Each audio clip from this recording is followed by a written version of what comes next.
I have nothing but excitement for the upcoming season. I think there are definitely some things that we need to do in terms of recruitment, in terms of bringing in the right people, in terms of bringing in and establishing the right culture, the right work ethic.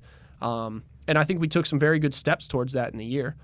There were a lot of teams that we played that were very complimentary of our organization and our grit and the way that we battled, given the things that we have and given the, challenges that we have within our program. Mm-hmm. But I think that is a very good point for us. We're going to be returning probably 14 to 15 players that now know the standard, that know the experience, that know what they need to do, on top of our recruiting class that we'll look to bring in. There'll be new blood, hardworking, blue-collar players that are going to be good additions for the program. So I think it's, there's a lot of things that are exciting about the upcoming year. There's, a lot of promise ahead.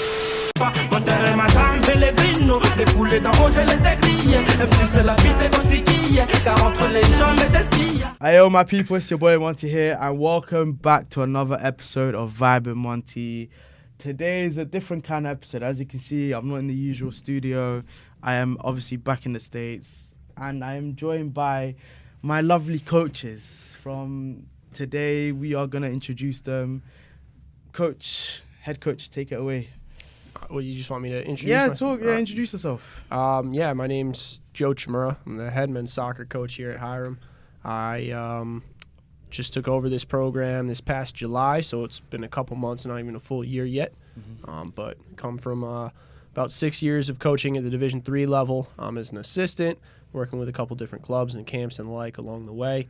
But that's pretty much me.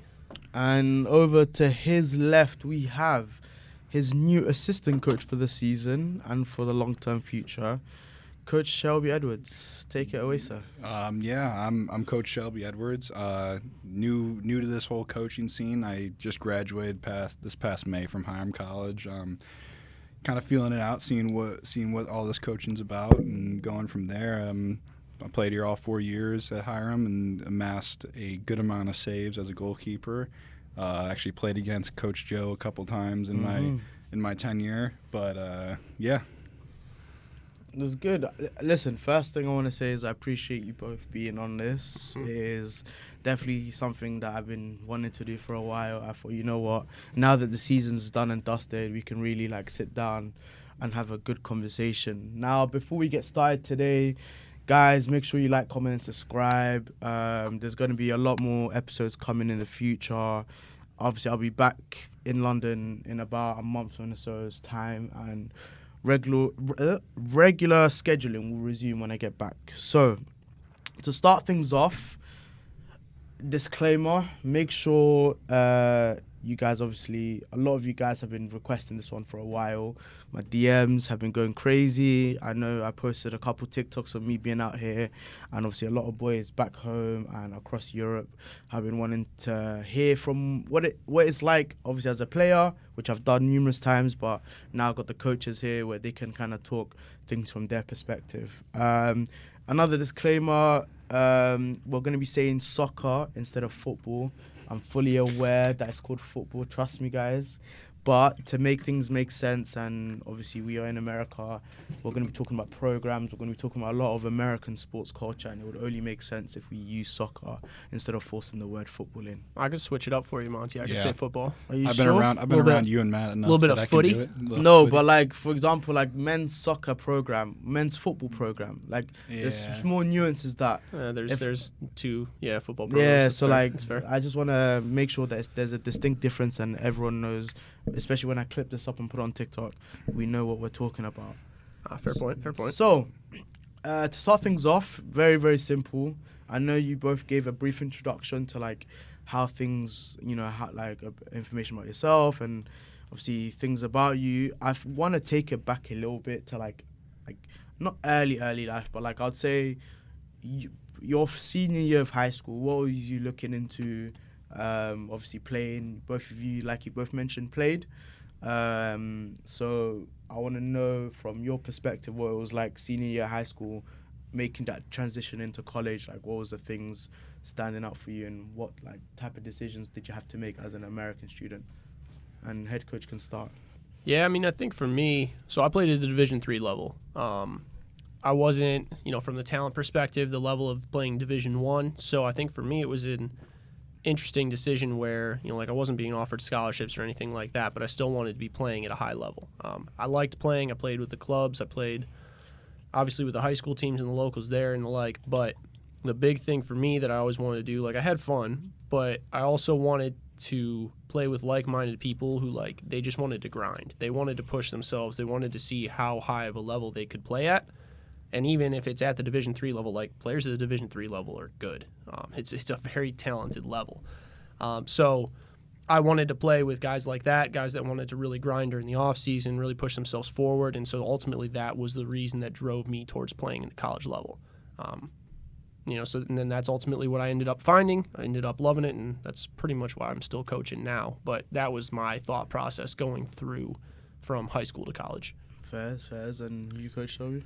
I mean, for me, I had a couple offers I had one offer to go D1 and then two to go D2. And for me, Aren't we fancy over here? I'm not trying to be fancy. I'm just trying to say, Coach Joe didn't have anything, but I had 3 offers. but for me, the whole idea of navigating that space where they kind of owned you as a D1, D2 player, where you're playing for money in a sense, where if you get hurt or if you aren't performing, they can yank that fairly easily. For me, it just wasn't what I wanted. Plus, I wanted to go somewhere where I could make a instant impact. So, I mean, for me, it was the fact that this place, obviously going to Hiram, it felt like home for me, and I loved the guys and everything like that. And plus, I knew I can come in and make an instant impact, whatever that was, whether that was starting, whether that was just being a bench player. I knew I was going to be able to do something. So that was really the main things that I was looking at, and just finding somewhere where I could grow and everything like that. Now, obviously you mentioned you played for all 4 years at Hiram. Where did you play for your 4 years? I played 4 years at University of Mount Union. Okay. Now, funny enough, what I have written here on my notes, I have both coaches playing collegiate. Yeah. I have entire 4 years as a inverted brackets, basically. And it says Hiram's men's soccer and Mount Union's men's soccer. Now, you guys have both been at your respective programs for the entire time as players. And obviously being coaches, before we get onto the coaching aspect, as players, and we'll start off with Mount Union because we're at Hiram now. We want to talk more about Hiram. What was it like being at a program like that? It was a little bit different every year. I kind of came into that program in an interesting time. It was the right fit for me, and it's a very athletic culture, similar to how it is here at Hiram. The majority of the student body are student athletes. I came into that one in a weird time where, we had 4 wins my freshman season. We weren't super successful. We were still kind of building up and figuring out our path. I had 3 different coaches throughout my career. It was a little bit different, but it got significantly better each year. So it was in the point where they were trying to turn culture around and really force players to, not force, but get players to be more locked in and focused on message. And so ultimately we got there, and it was a really great experience. It was everything I had hoped it would be. We had the resources more so than we did in club or high school to be able to really push ourselves between lifting facilities, training facilities. And then, like I said, the players were just more locked in. Some of them weren't, to be fair, which I hated. But those are the players that ended up not making a huge impact or not really being around because they didn't enjoy that grind of it. So, yeah, that's what it was like for me. It was a really great experience. I loved it. It was, fantastic. But, yeah, definitely was a different time period for that program than where it is now. And not to toot my own horn a little bit, but part of that was from the group that I graduated with. I'd like to think that we did a good job setting the base to establish what the culture needs to be nowadays. So it's good to hear. And Coach Shelby, for you, being at Hiram for 4 years, obviously you was the main goalkeeper. You was the staple point for the 4 years as soon as you walked in through the door. How was the program for you? But instead of talking about as Coach is saying, building from the ground, and obviously he ended up the way he left was a very, very good point. With you, I want you to talk about a lot more on when you're a goalkeeper, when you obviously going through the years, when you get to that senior point, what is your responsibility as a senior player? I mean, for me, it was something where, as I built up, obviously, I played a ton of games in my career, and I got to a point where I, of course, missed my junior year because of external factors, and basically, it was like, especially that junior year, even like not even my senior year, I found myself having to be that leader where it was like, we still have to try and do as much as we possibly can off the field since we can't be on the field. Mm-hmm. So come that spring of my junior year, you could start to feel the tides turn, where it was like a lot of the guys started looking up to the upperclassmen, Isaac, Ben, myself, and such, and we really had to start taking over and lead it in our way because our coaches really couldn't be around us that much. Mm-hmm. So, and then that kind of builds into the senior year where we were all rearing to go, all ready to go, and we were able to finally have a coach around us the whole time.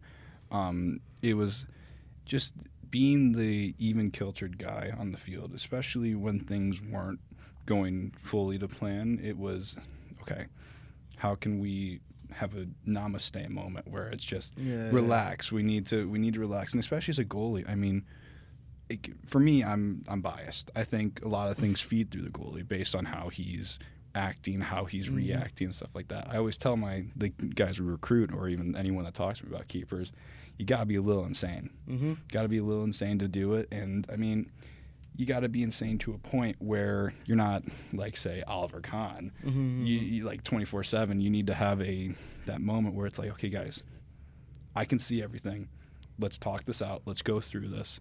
And that's what we would do. Like sometimes, like there was obviously sometimes where people like were frustrated and everything like that. But you just got to be the guy that is. You need to breathe, and you need to at least try to explain yourself and explain everything that's going on around. So do you feel like as soon as you was given that sort of responsibility from like junior year onwards, when was the conversation of like coaching and becoming an assistant coach for you? When did that really kick in? Was it then, or was it a bit afterwards? So it was probably around the second game of our conference schedule last year where I really started considering the idea of it. It was actually all the way back my junior summer when I was doing my internship with a company, and I ran into my coach down at one of the showcases and such like that, and he brought up the idea, and it was something I kind of just threw away, where I was like, yeah, like I'm kind of interested in going to the sales role and everything like that. And then the more I thought about it, I said, maybe it is something that fits and could stick. So I kind of talked to him a little bit, and once we got to around this second game of conference play, funny enough, right after I got my red card, because he had to have a player meeting with me, I kind of just brought up the idea of being his GA, which I was shocked he still went with, because, you know, I'm sitting on a red card from, you know, we don't get into the specifics. A dumb red card. No, it wasn't that dumb. It was more. But yeah, it was fun because, I mean, he just was like, well, I mean, you're sitting here with a red card, you're still asking for that. And I mean, it was at that point where I was like, you know what, I'm bought into it. I want to do it because it was halfway through this season where we were having some trials, and I realized that I wanted to be a guy that could come in and help change this program tangibly and have a mark on it instead of just seeing it from the outside like a lot of people do once they graduate. Mm-hmm. Okay, I think you've kind of transitioned it nicely, where I'm going to now switch it to you, head coach, and say, once you was coming towards the end of your time as being a player at Mount, you was like, okay, I want to become a coach as well, get involved in coaching. That transition from being a player to a coach, how was that for you? How did it feel for you? It's tough, and that's why I tell Coach Shelby, especially, you know, he has a tough role coaching at a place that he played at, because some of the players that you're coaching now, they were your, some of your best friends. They were the guys that you hang out with on the weekends, and you have those relationships with. But now turning around and being a coach, you have to be a different relationship. Now for me, it was a little bit easier because I wasn't the first guy up right after the head coach. Like, I was the second assistant. I was getting my master's degree at the time, and there was another guy ahead of me still. So I had 2 years that I spent at that position before I took on the secondary role, where I was, first assistant. And so that made it a little easier because then there were 2 years of guys that only knew me as Coach Joe, as opposed to, Joe Chimura, teammate. Mm-hmm. So it's difficult. It's a different transition. I would say it probably would have been easier, in that sense, to go to a place that I didn't play at. But, similar to Coach Shelby, where, like, that place, I was just very passionate about it. It's the same reason that I'm here, is because I know a lot of people that are passionate about Hiram, and it drew me over to it, and it's rubbed off on me to the point where I have a lot of passion for it now as well.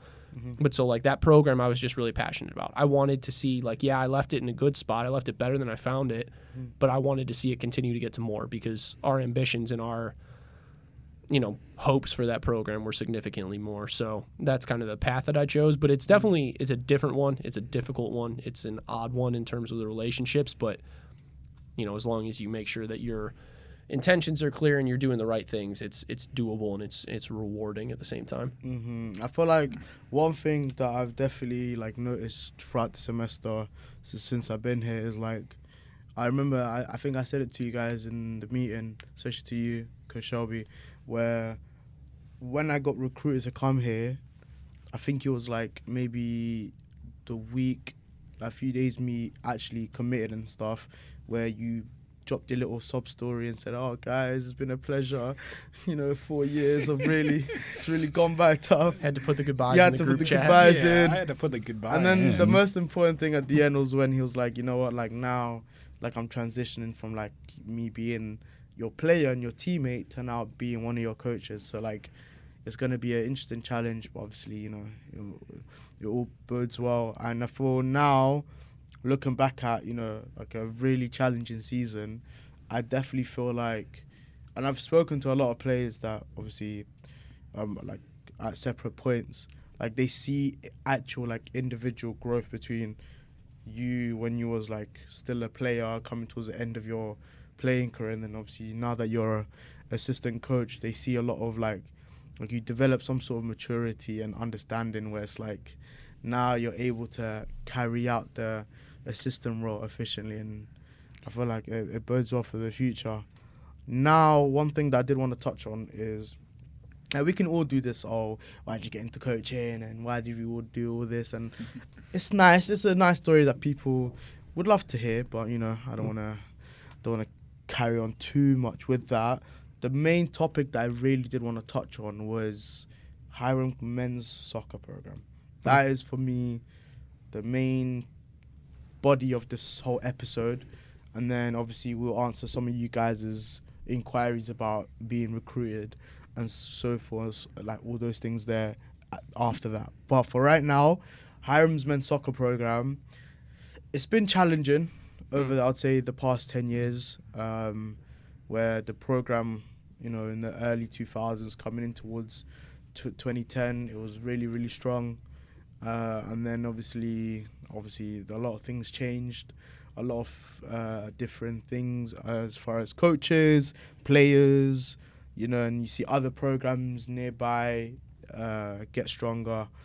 Now that you have been here and you've played out, managed out your first season, what are some honest thoughts that you have of the program, and ultimately, where do you want to take the program?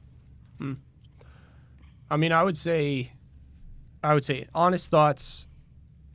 It's a lot of potential. It's a lot of potential. We had a lot of things going against us, and absolutely there are things that as a coach I need to improve myself. I'm sure Coach Shelby would agree and say the same for him, but definitely a learning experience through, a tough season, just with some of the things that we were dealt to us. But Hiram is a place where you can be successful on the soccer side. I mean, Coach Carl Capellas, he was one that he had a year or two where I think he won 4 games his first year. And then after that, I don't think he ever went below 500 again because he knew how to sell Hiram. He knew how to make it successful. He knew how to do, things really, really well. Hiram was one of the dominant forces in the region for men's soccer, playing in a very difficult conference and playing against very tough competitions and still winning 12, 13, 15, 16 games. So I have nothing but excitement for the upcoming season. I think there are definitely some things that we need to do in terms of recruitment, in terms of bringing in the right people, in terms of bringing in and establishing the right culture, the right work ethic. And I think we took some very good steps towards that in the year. There were a lot of teams that we played that were very complimentary of our organization and our grit and the way that we battled, given the things that we have and given the, challenges that we have within our program. But I think that is a very good point for us. We're going to be returning probably 14 to 15 players that now know the standard, that know the experience, that know what they need to do on top of our recruiting class that we'll look to bring in. There'll be new blood, hardworking, blue-collar players that are going to be good additions for the program. So I think it's, there's a lot of things that are exciting about the upcoming year. There's, a lot of promise ahead. So, I think, there were struggles this year, but, honestly, Hiram's a good place to be, a good place to play soccer.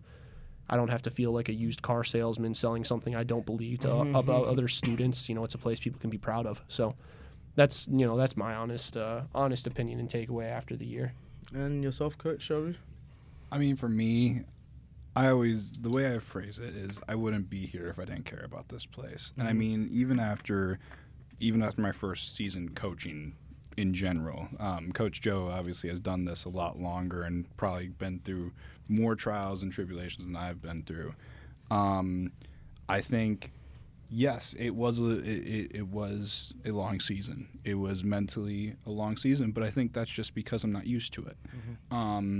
I, as a former player, as an alumni, and now as a coach, am really excited.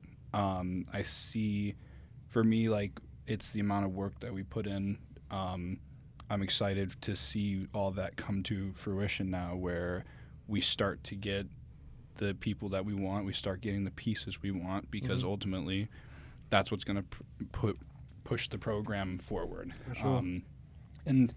We saw some great success this year and some moments where it was tough, but we just we have to push through and everything like that.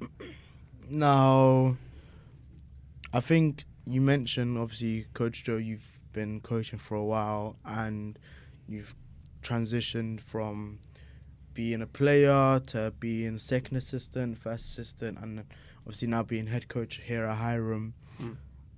What has been the biggest difference when you was the main assistant last year to being a head coach this year? I think it's just the responsibility of it. Everything comes down to me. To some degree, any decision that the players make or something that they do, even, to some degree, Coach Shelby, things that he does, it all comes back to me. That's ultimately anything that, as much as it's our program as a whole, when something goes wrong, it's my program and how I've let it get to that point. So the successes along with the consequences, I guess, are all really there. And I think that's the biggest difference. I'm still coaching the game. I'm still working with players. I'm still helping, guys progress academically and athletically. That's never changed. But the decision on the roster is my final decision. The recruits that we bring in are my final decision. The way that we run practice is my final decision. The way that, we establish culture and handle different, issues that can happen off the field is my final decision. So I would say that's the biggest difference in terms of, everything that's really come along. And with the pair of you, how would you feel let me phrase this better. What would you say to those people that say, oh, my head coach needs to be above 40 years old, he must have 25 years of experience in the game, he must, have been playing football or coaching football since the 90s and the noughties and the 10s and now in the 20s. For me, we're young and hungry. We're going to put in the extra work. It's that simple. we need to prove ourselves. It's that simple. Like, I need to prove myself, and that's why we do so much, like as much as we do, because ultimately we are unproven. Like, we need to do 20 times more than someone that is more established, but that's because we're hungry. You won't. Some people, as they get older, it peters out. Like, we're not soccer purists. Like, we don't believe the game should be played in one way. Like, we will do what we need to do, and whether that's going the extra mile, like running with you, for example, or going out and recruiting, all that type of stuff. Like, we will do that. I don't know what Coach Joe's stance is on that, but yeah, I mean, I think people will naturally just associate us with working harder as opposed to experience, because that's just kind of the immediate kind of give off that a younger coaching staff will get, which I'm fine with taking, because we will outwork other coaching staffs. That's just who we are and what we do and our strengths. I don't think that's going to change as I get older, to be fair, but you never know. But, I mean, I don't know. Experience doesn't guarantee success, just like youth doesn't guarantee ingenuity or work ethic. You know, it's a perspective, and yeah, if you're good at it, then it probably does, but I've met plenty of coaches that are significantly older that are not necessarily as successful. But I've also met, younger coaches that are significantly lazier. So yeah, honestly, it's even like one of the things I've noticed, obviously, going to different schools and having coaches that are much older, having coaches that are younger, whatever the case may be, and just knowing different coaches personally. Like, I know a coach where, like, age is always what is thrown to them, like they'll go into a conference building, they'll be the youngest one there, and automatically they think, oh, like, why are you here, basically? Like, that's the impression that you get a lot of the time, because, like, they don't expect people to be coaches that soon. They expect them maybe in their mid-30s, start getting them badges then. But obviously life has changed now, like, obviously I don't know the coaching system here in America, but I know in Europe you can get your UEFA licenses pretty damn easy, like, and easy in the sense that it's not, you can start whenever you want. Like, there's no age. There's no age restriction or age requirement, and I'm now seeing a lot more younger, fresher faces in the game, which I think is definitely needed for sure. I mean, there's plenty of coaches even at the highest level. I mean, I can't remember what the heck his name was. It was a German team, but he was about a 30-year-old coach. Nagelsmann. Leipzig, Yeah. I mean, phenomenal coach, super young. I mean, even if you look at American football, can't remember what the Rams head coach's name is. Sean McVay, I think his name is. Yep. But, I mean, he is younger than some of the guys he coaches. It's rare, and yeah, I think to some degree, like, experience, absolutely, you need it to be an elite level coach. Like, I'd like to think if I keep the level of, I guess, work ethic that I have and the things that make me strong now, that 10 years down the line with more experience, if I maintain those things, that I would be better. Now, granted, if, like, I get more experience and I know the game better, but my work ethic drops off, then I don't know that I would be better off, because recruiting is such a big part of the college game. Just knowing the game isn't enough for the college system. You have to be able to do a number of different things, maintain a culture, recruit new talent, identify and everything in between. But yeah, I mean, I think there's a lot more to it. But before you start talking again, though, Monty, I got to go and head over to study tables. I can't be late for the boys. I know the fans want me to stay. Don't worry, the fans got me. That's what Coach Shelby. Yeah, that's the main selling point. So guys, as you can see, obviously head coach had to go. Obviously head coach has a lot of things he has to do. So he had to shoot off. But assistant coach is still here. We can still continue with the episode. And I feel like we can pick up where he left off, where we can just wrap up about the age, where age doesn't guarantee you, and you don't have to be a certain age for you to either be successful, be a failure. And I feel like that's one thing that people are understanding more and more nowadays, especially because how many young coaches in like elite sports are doing extremely well. And it's the same in college sports as well. You don't have to be a dinosaur to manage a program. I mean, like, for me, the most frustrating part about being this young coach is people still thinking I'm a student. Me getting my asking for my student ID, I'm like, Sorry about that. I'm a like- coach, and they do, Yeah. they do the little, oh, I'm sorry. I'm like, yeah, should be. Well, I'm gonna touch on, now that I have you, I can just, there's one point I wanted to mention just before, but I can actually bring up now. Obviously, we talked about you transition roles in student and student athlete. You was playing for your 4 years here. You then obviously finished playing, and now you are the assistant. What are your aims now that you're assistant? Now, what is the, like, I'm gonna break up into 3, and you can knock them out each one by one. Mm-hmm. What are your collective goals? And collective is like the program. Mm-hmm. What are your individual goals? So your personal goals, and your personal goals are related to the program. Mm-hmm. And then the final one is your personal goals outside of the program. So what do you want to do with coaching outside of Hiram's men's soccer? So you can start with the first one. These have to be SMART goals. Well, yes, I would hope so. Smart man. I would hope so. You're the guy that I look reasonable. up to. You're the guy that I look up to. Like, please, don't scare me. I mean, so for the team, I mean, for me, I mean, for obviously, like Coach Joe was saying, it comes down to him, and it's his program at the end of the day. It's our program, but it's his choices and everything like that, where he's the final decision maker.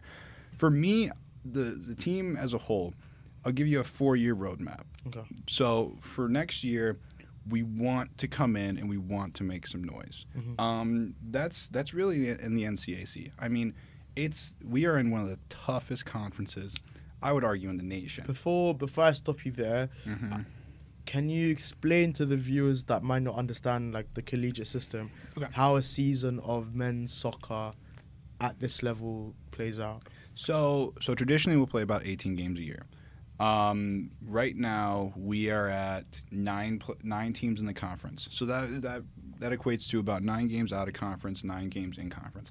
Basically how a conference works is it's kind of like a league over in the UK where you have like the Premier League, you have the Bundesliga, where they're all in one country, but they are just different and they're Regions, completely separated. Yeah. So and then they all come together for the Champions League, which is the NCAA tournament. So basically, all the winners from the tournaments of the conference tournaments go directly to the NCAA tournament. Sorry.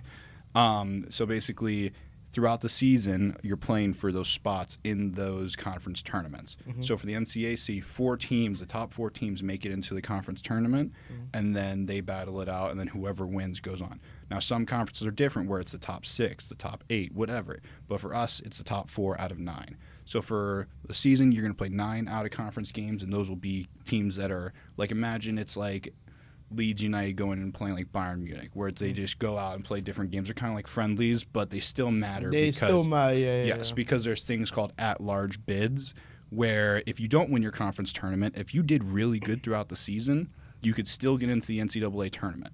So really, they're kind of like more amped up friendlies. So for those, I have obviously my way of understanding when I got like introduced to the system like my freshman year. Your season really and truly does start like first week of September, like whenever you play your non-conference games. The way non-conference is, it's like they are games that matter towards your national ranking and your national places. So that, for example, if you do not bottle like if you bottle playoffs, for example, you kind of do have a leg to stand on if you've had an exceptional non-conference, and you can kind of be like, hey, but look what we've done, basically. And is that like in America, what they do is that is their way of saying you don't just play 9 games a season, like 9 games a year. Like you have games mainly in September where you kind of play to like get a feel for the season, and then your season really does kick in like end of September throughout October, and obviously if you're good enough you play into November, and obviously you take it from there. Now obviously going back to the 3 things that I said, so like the goals, obviously your 4-year map out this year, like next year you wanted to make year 2, you wanted to make noise, and then see things like that. So year 2, make some noise and really start putting people on notice. Like we want people to start realizing that Hiram's putting something together that's going to be really, really challenging to face these next 4 years. I mean, this year we did that alone with number 2 in the nation, Kenyon, where, like, yes, it was still a loss, but we were one of the only teams to hold them to 2 goals all season, and they played competition that was nationally ranked. So it was something that people started realizing, like, okay, maybe Hiram's starting to put something together here, and then ultimately, once we hit 4 years, I want to be in that conference tournament. I want to be challenging those nationally ranked teams like Kenyon, like Ohio Wesleyan, and really making that noise and starting to disrupt the status quo of the NCAC. So now that that's the collective goal, what is your personal goal within the program? For me, it's continuing to grow, and I know that's the cliche, like, oh, continuing to grow, like, look at this guy over here. But it's something where, like Coach Joe is kind of hinting at, it's really awkward for me. Like, a lot of these guys are considered my best friends. So it's weird having to manage some of your best friends, especially from last year even. So it's been a transition, and it's just basically getting more comfortable with the idea that I am a coach. Because sometimes I still battle with that, where it's like, I don't believe that I'm in this role, if that makes sense. It's kind of like I wake up and I'm like... Imposter syndrome, kind of thing, yeah. Yes, I go through a lot of imposter syndrome where I always ask, like, why me and all that type of stuff. And we don't need to get into that, mental psychology and everything like that. But, yeah, for me, it's just getting to know this a lot better, and then, like, understanding how this role works, because I'm not saying I don't understand it, don't get me wrong, like, I'm a smart guy, but it's something where like, I just want to continue to grow, continue to learn the game, because I'm very good at the recruiting side of things. I just want to learn this soccer side of it, where like, I've played soccer for almost 20 years at this point, but I don't know the insides, outsides, intricacies of, like, setting up a practice, how to make it flow, all that type of stuff. That's what I really want to learn. And obviously, your personal goal within coaching, what was that like? For me right now, it's tough to say, because I'm just a grad assistant. So it's something that I've sat and thought about. Eventually, yes, I want my own program down the road, wherever that leads me. I think I want to be here for a good amount of time to really see what I do come to fruition. Kind of like what Coach Joe did with Mount Union. Like, I want to be around this program because I love this program. I love the people. I love Coach Joe. Like, I want to be around this. Now, so ultimately, if something comes up and I can't, that's not going to be the end of the world. But I would like to be here for a little bit and then kind of transition into that head coaching role like Coach Joe did with from Mount Union to Hiram. And you touched on it there, like, beforehand, where obviously you want to learn the game, you want to, like, understand the intricacies about, like, you know, setting up practices, letting that flow and stuff. How much of a mentor has Coach Joe been to you since you've been his assistant? Like how much has he helped you adjust and settle into your new role? I mean, for me, it's the understanding that he's had, where he went through the same thing as I did. He kind of explained that, where he's like, listen, some guys are going to be against you. Some guys are going to have your back, obviously. And that's just because they see you differently. So he's really been able to, like, break that down for me, where it's like, just know that some guys are going to be like that. But he says, as you go through these recruiting cycles, you're going to start getting guys that just see you as coach, not as Shelby. And a lot of the guys, I'm not saying they don't see me as coach, but it's still a weird dichotomy where they know me off the field, but now there has to be a professional work environment whenever I'm around. And then he really helps me with the coaching side too, where he's let me run practices, which is something I did not expect as a year one assistant coach. He let me run practices and really get my hands dirty and see how I did. And there were some times when he wasn't even there, and he trusted me enough to run a whole session while I wasn't there or while he was there. So it's something that he really helped me with. And even then, like, he wouldn't just give me a practice plan and be like, this is what you're going to do today Mhm. at practice. No, it was me coming up with it, presenting it to him, and then him giving him his honest feedback. And then just trusting me enough with the recruiting side of things.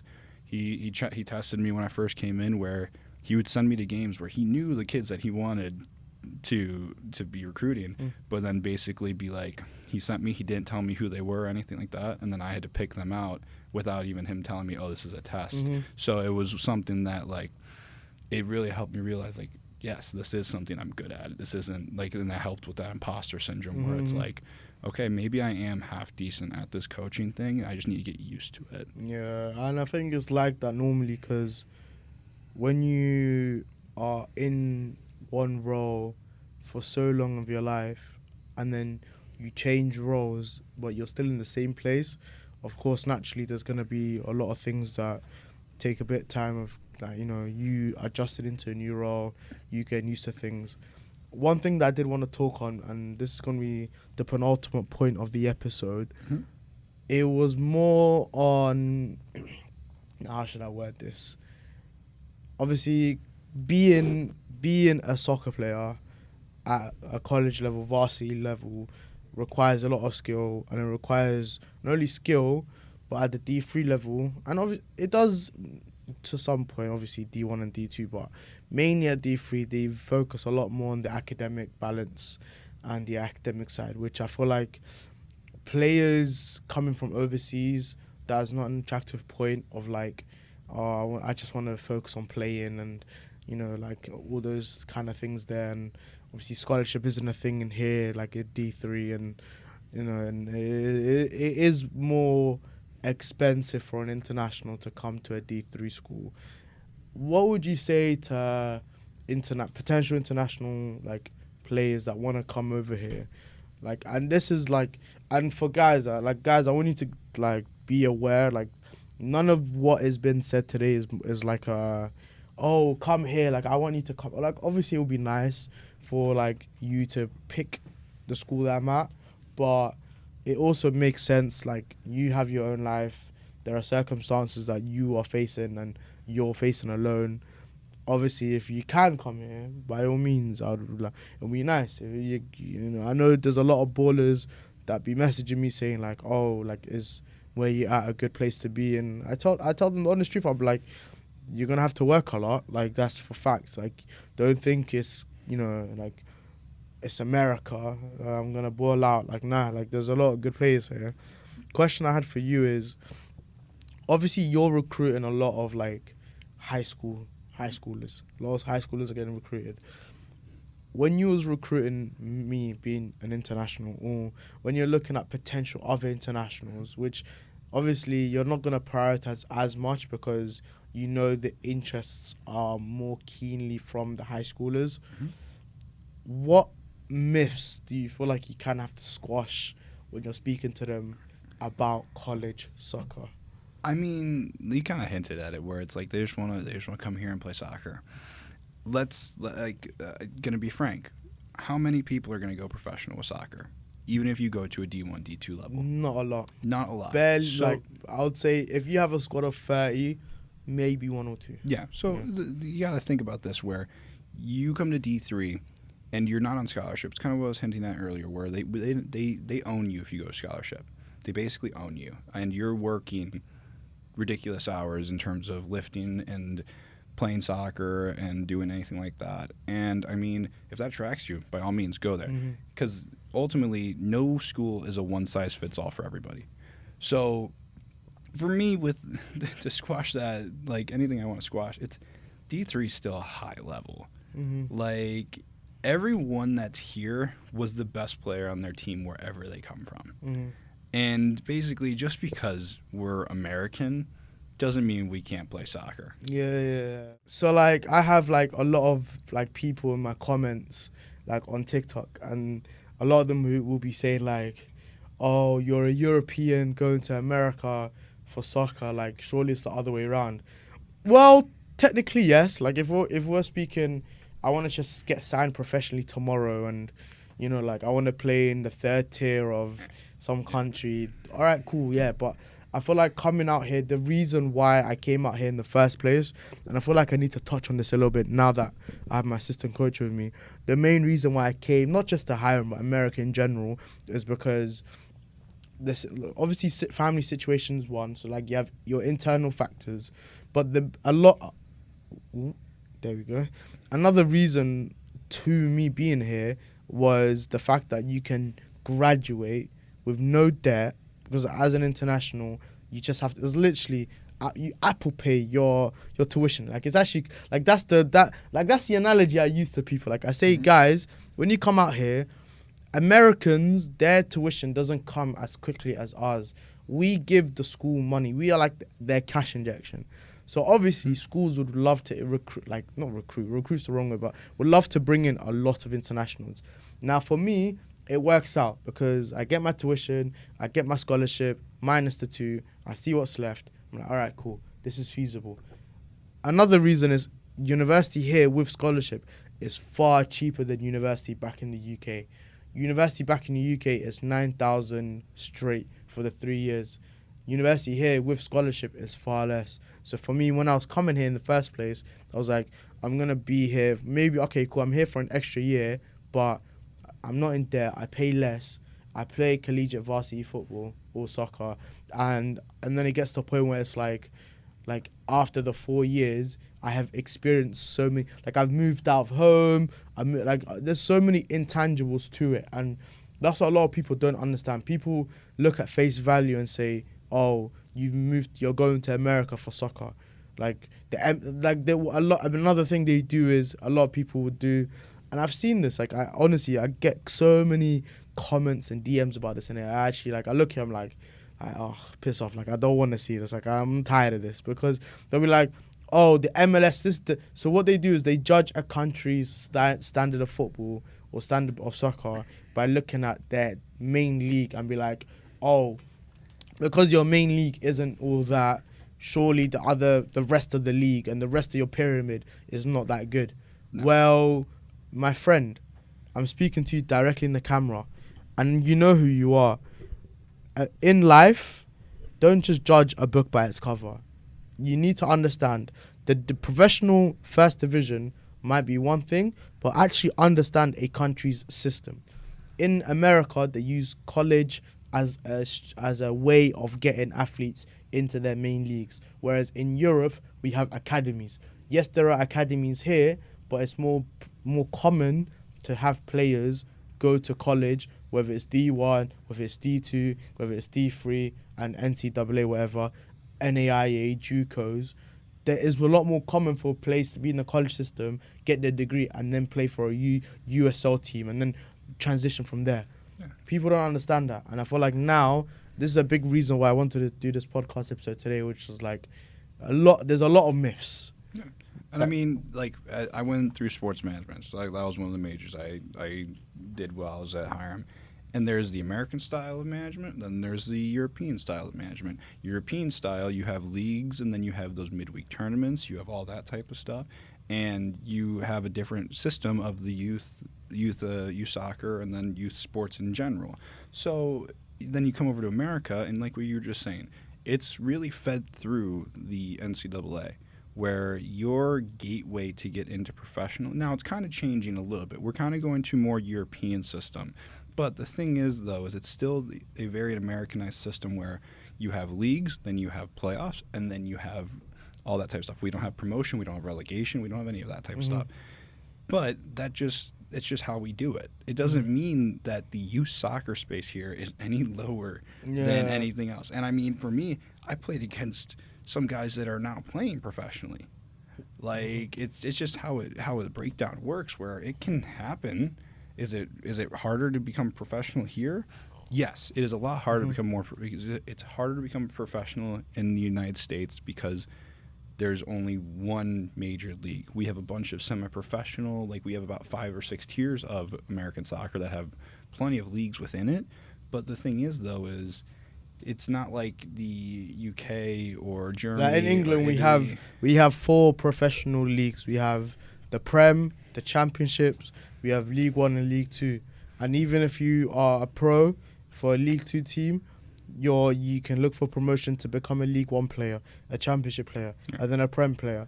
And then we have in what do you call it, in England, we have semi-pro. We have the National League, North and South. You have the National League Premier. Like, yes, there are we have in Europe, we have access to a lot more leagues, but that doesn't take away the talent pool that's here in the US. We're seeing a lot more American influx as players coming into Europe, and they're actually very, very good, and we need to understand that. Now, the final thing I did want to touch on before we wrap up today's episode was a few inquiries that I know off the top of my head that a few people are asking me. And lucky enough, I have the main recruiter here at Hiram College for the men's soccer program.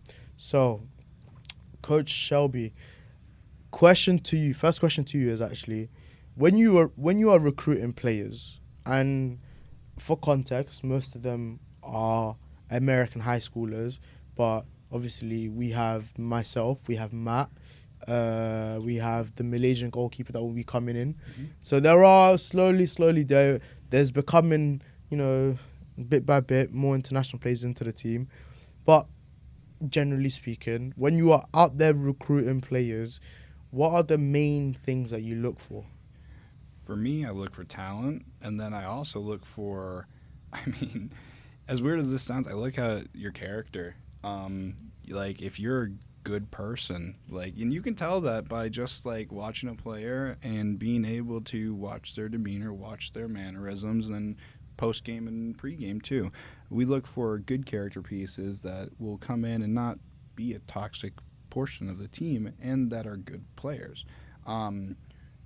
We look at not just how you are as a player right now. We look at your base and we say, okay, what's his ceiling? Where can we see him improving to realistically?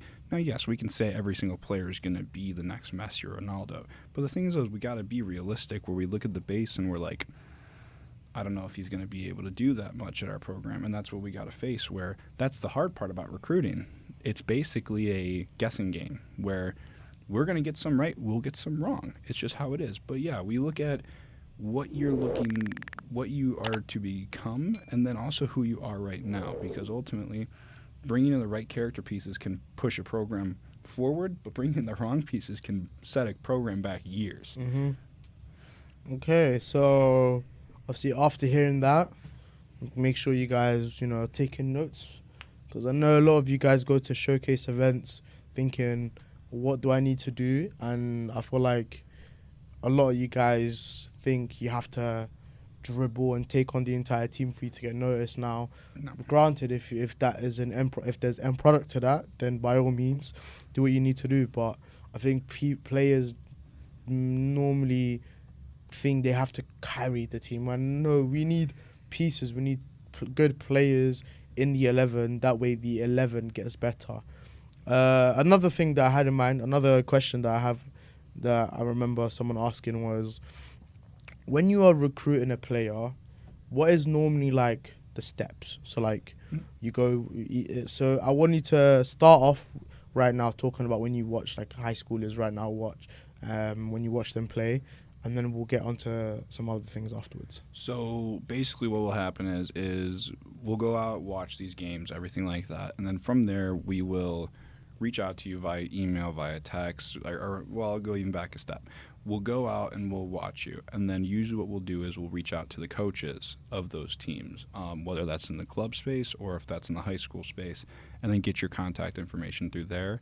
And then usually the coach will let them know that he did that, and then from there we will reach out to you via email, via text, or via call, and then kind of just see your interest, field any questions you may have about Hiram, and then from there we will push for a visit, get you on campus, everything like that, so we can get to meet you actually, where we get to really see your character side and let you see campus, obviously. And we do that all ourselves, where I walk you around upper campus, Coach Joe does the bottom campus, we go eat lunch, and then we sit down and talk some soccer and the whole the expectations for the team.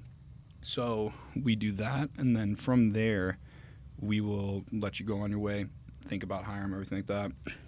and then we'll try and get you on campus for, say, an overnight or something like that, or whatever you want to do. And then from there, it's really up to you where you want to make your decision. We'll be in contact, obviously. We don't go 0 dark 30 on you, but we will be around, talk to you, just see how things are going, everything like that, and then let you make your decision from there. Okay, and now vice versa, if a player was to send you via email or an agent wants to hit you up and say, hey, we got a player, are you interested? And they send you like a highlights tape of him, or, you know, and obviously from that point on, what would the steps be? If, let's say, things were going smoothly, like how would it normally look like? So you're saying international? Internationals, basically. So basically, what happens is I get emails from agencies, kids all the time, and basically what I do is I just text them or email them back saying, "Hey, would love to see more of you. Love to get on a quick Zoom call." And just kind of like what I do with the call with the high schoolers here. Just really basic run through, like get to know you a little bit. You can ask any questions, and then from there, we will set up a virtual visit where Hiram has a fully virtual visit where you can talk with admissions and you can go on a full virtual walkabout of campus, and then you could sit down with Coach Joe and I. So it's basically just like a visit, but obviously it's over a computer. Yeah, of course. So you're able to still see campus, still talk with us, still do all that type of stuff if you would like to do that. So basically it's kind of the same process if you think about it, but obviously you're a couple thousand miles away instead. Of course. It's really nice and something that you guys can utilize where you don't have to be in the States to get a good feel for Hiram. Obviously, we'd love to have you over at some point, whether that's for an ID camp or something like that. But you have plenty of opportunity to get to know this campus, even if you are all the way over there. And obviously to touch up, I think one final question that I'm going to bring up now on behalf of the people that I watch normally. Oh, the question just slipped out of my mind. How convenient. How far England and USA are going to go in the World Cup? We could touch on that. We'll be here all day discussing that one. We'll see you next Friday. We'll see for sure. I'll be there. What question did I have? Does this usually happen on the podcast? No, because normally I have it written out, but because I was signing things with Nicole, I couldn't write it out. I'll take over the podcast from here. Yeah, you can take over us, I think. You know, like honestly, because this is a lapse in judgment. You know what? I have a question of my own. Yeah. There we go. Like, because I remember when I was a freshman, I did want to know this, and I obviously ended up finding out. But obviously, it'll be nice for the internationals watching, get a feel for this. Transferring from school to school. Now, guys, what I want you guys to understand real quick before we wrap up, when you come to America, obviously a lot of players, what will necessarily happen is they'll find the easiest or most convenient way to just enter the system, enter the country, whether it's go to JUCO, which I done for my freshman year, or whether it's to go to a very low level 4-year, get some US exposure, understand America, and then progress into a bigger stage and a bigger platform to showcase your talents. A question I had on behalf of everyone, which I'm sure a lot of guys would want to know, when you transfer from school to school, at what point, like, what carries over? So, for example, in America, you will take classes. So the university system here, you'll take classes, accumulate credit, and those credits is like a threshold for each freshman year, sophomore year, junior year, senior year, and then there's a graduation credit like number that you have to hit. Then you've graduated.